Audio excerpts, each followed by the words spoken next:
Price Lord, கர்த்தருக்கு ஸ்தோத்திரம். எபிரேயர் 6வது அதிகாரம் 7வது வசனத்தை நம்ம வாசிக்கும் பொழுது, எப்படி எனில் தன்மேல் அடிக்கடி பெய்கிற மழையை குடித்து தன்னிடத்தில் பயிரிடுகிறவர்களுக்கு ஏற்ற பலனை முளைப்பிக்கும் நிலமானது தேவனால் ஆசீர்வாதம் பெறும்.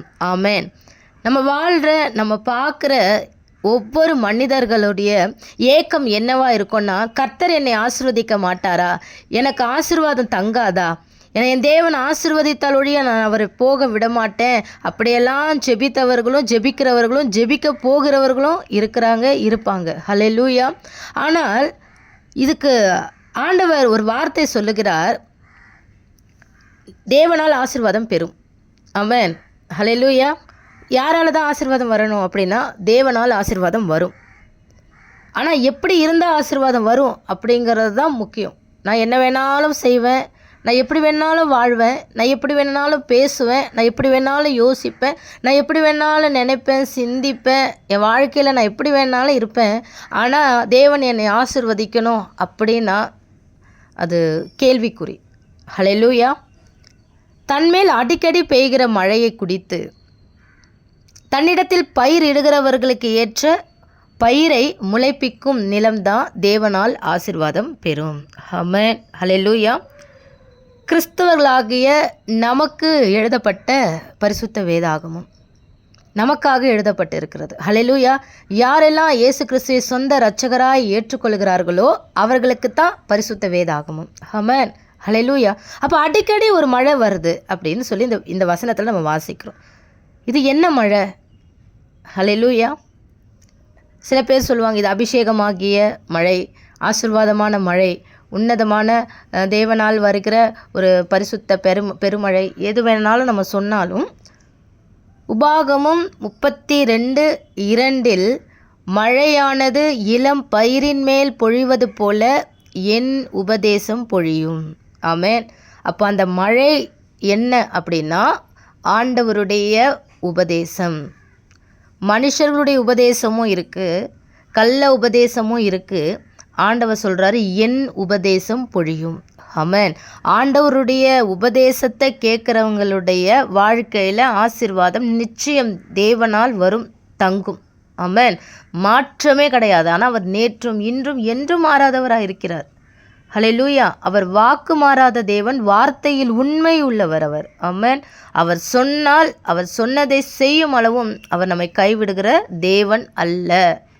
ஆனால் நம்ம என்ன செய்யணும்னா, இந்த மழை என்ன அப்படின்னு பார்க்கும் பொழுது தேவனுடைய உபதேசம்.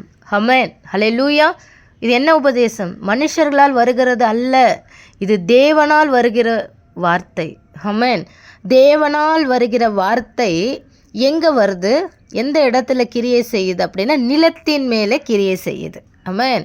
நிலம் நம்ம வாசிக்கும் பொழுது புதிய ஏற்பாட்டில் ஆண்டவர் உவமைகளாய் பேசும் பொழுது என்ன சொல்கிறாரு, அந்த நிலத்தை குறித்து, விதைகளை குறித்து அவர் பேசுகிறாரு. ஆமென். ஹல்லேலூயா. வழி அருகே விதைக்கப்பட்டவர்கள், ஒவ்வொரு காரியத்தையும் கற்பாறையின் மேல் விதைக்கப்பட்டவர்கள், முள்ளுள்ள இடங்களில் விதைக்கப்பட்டவர்கள், நல்ல நிலத்தில் விதைக்கப்பட்டவர்கள். வசனத்தை கேட்டு நல்லா கவனிக்கணும். அவருடைய உபதேசம் வரும்பொழுது வசனத்தை கேட்டு அதை உண்மையும் நன்மையுமான இருதயத்திலே காத்து பொறுமையுடனே பலன் கொடுக்கிறவர்களாக இருப்பாங்களா. ஹல்லேலூயா. ஹல்லேலூயா. அப்போ நிலம் அப்படிங்கிறது உங்களுடைய இருதயம். ஆமென். ஹல்லேலூயா. முதலாவது தேவனுடைய பிள்ளைகள், தேவனுடைய ஜனங்கள், ஞானஸ்நானம் பண்ணப்பட்டவர்கள், கிறிஸ்துவை ஏற்றுக்கொள்கிறவர்கள். இயேசு கிறிஸ்து ஜீவனுள்ள தேவன், அவர்தான் உண்மையுள்ளவர், அவர்தான் என்னை பரலோகத்திற்கு கொண்டு செல்லுகிறவர். இப்படி தேவன் மேலே நம்பிக்கையாக இருந்து தேவனுடைய பிள்ளைகளாய் மாறி இருக்கிற உங்களிடத்தில் பரிசுத்த ஆவியானவர் பேசுகிற காரியம் என்னவென்றால், உங்கள் மேலே அடிக்கடி மழை வருது. ஹல்லேலூயா. அந்த மழையுடைய அர்த்தம் என்னன்னா, என் உபதேசம் வருது. ஹல்லேலூயா. அதற்கான பலனை நீங்கள் கொடுக்க வேண்டும். தேவனிடத்தில் உங்களுடைய எல்லா பலன்களை கொடுக்கும் பொழுது, முதற் பலனை கொடுக்கும் பொழுது தேவனால் நீங்கள் ஆசீர்வதிக்கப்பட்டவர்களாக இருப்பீர்கள். ஆமென். 100, 60, 30 தேவனுக்கு நீங்கள் பலன் கொடுக்க வேண்டும். ஆமென்.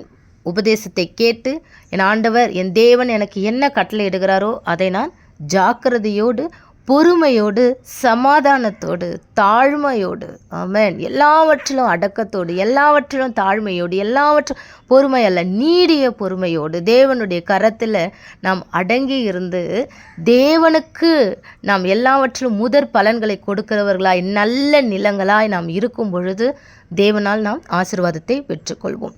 உபதேசமாகிய மழை நம் மீது பொழிந்து ஒவ்வொரு நாளும் வறண்டு போன நம்முடைய வாழ்க்கையை கர்த்தர் செழிப்பாய் வைத்திருக்கிறார், ஆசீர்வாதமாய் வைத்திருக்கிறார். ஆமென்.